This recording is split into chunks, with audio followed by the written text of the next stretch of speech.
What's up, boys and girls? This is Carlton Cullins, personal trainer and nutrition specialist here in Austin, Texas. I am also the owner of the Blue Sky Strongbox, and today is February 8th, 2010. Today what I'm going to talk about is just one simple exercise. For argument's sake, we're going to call it the deadlift. It has a lot of different names. Probably the most popular name is the stiff-legged deadlift. Some people also call it the Romanian deadlift. I don't actually know if it was from Romania. Nobody really knows, seems to be. Who really cares? Exercises often have a lot of different names, so don't worry about the names so much. Just understand what the exercise is when you see it and understand how it works and how it works for you. That's always the most important rule. After the plank, this is probably, in my opinion, the most important exercise that people should be doing every week, at least once. It's also one of my favorite exercises. It's what they call a functional exercise, and that just means that when you do this on a regular basis, it translates really well out there to the real world, the way you move in the real world. So I'm going to show you what the exercise is just so you kind of know what I'm talking about, and then I'm going to talk about how it works. Basically, I'm just gripping a bar. You could use dumbbells, you could use anything. But just gripping something about shoulder width apart, and you're just going down like this, and then coming back up. It's a really easy exercise, but it's also an easy exercise to mess up. So the thing about this one is you need to learn to do it with little or no weight and perfect your form before you progress on anymore and add any more weight or make it more challenging. Like I said, you can use a barbell, you can use a heavy barbell, you can put some weight on there.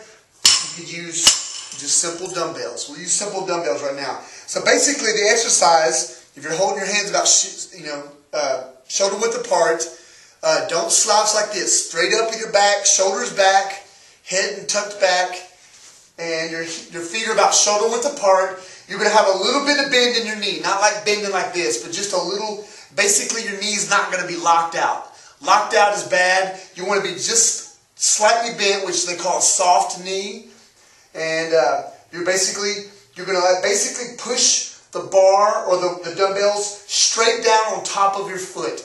Not in front of your foot, not on top of your toes. You want it to be on top of your foot. Now to make that happen, the only way to make that happen is to stick your butt straight back. This is a hip exercise. So you've got to learn to use your hips. Do not let your back round. If your back rounds, that is incorrect and you will hurt yourself. You've got to learn to stick your butt out and use your hips. That is going to help prevent you from injury. Now, if you do this and you have any pain, stop. Pain is when your body is telling you to stop the movement.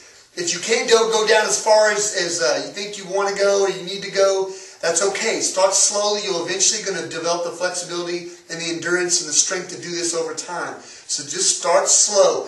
We'll try to work up to being able to do about 15 of these in the beginning, no matter what weight you're using. Like I said, you're just going straight down. Right here. Now you want to eventually get to where your body is parallel with the ground. But I'm telling you, that's pretty hard to do. But when you come up, you should feel it in your glutes. When you're doing this exercise, you're never going to be on your toes. You're always going to be on your heels. So keep that in mind too. Start off very slow with this. Eventually, like I said, you can use a little heavier weight. You can even put some weight on this. And it's going to, the same thing. Now after a while, when you get that perfect, then you can work on keeping your shoulders very square. When you do both of these, your shoulders are always going to be straight. You're never going to be like turned like this. But eventually you can learn to do this and just go down with no weight and shoulders square ahead. You can do this with a single leg. That's going to be your progression. So I'm just going down. My leg goes back. Straight leg, straight body. My foot is pointed towards the ground and then coming back up. If you do this exercise and your shoulders turn all like that, incorrect. If you go back and your foot is all turned out to the side like this, incorrect. You need to be perfectly in line. You need to have your foot straight back, your hips straight, your shoulders straight, and coming back up. Now that's the progression. That's how you make this exercise a little harder. When you get good at that, and you can take a little bit more weight, and you can do the same thing again. You can do the same exercise, coming up and coming down. But understand, your form has to be flawless on these. Don't progress any faster than you need to be. Use a mirror to watch yourself and to make sure your back is straight, or have a friend watch you. Make sure you're doing it correctly. Work on this. Go very slow. If there's any pain, stop. These are my tips for this week. I'll see you next week. Peace.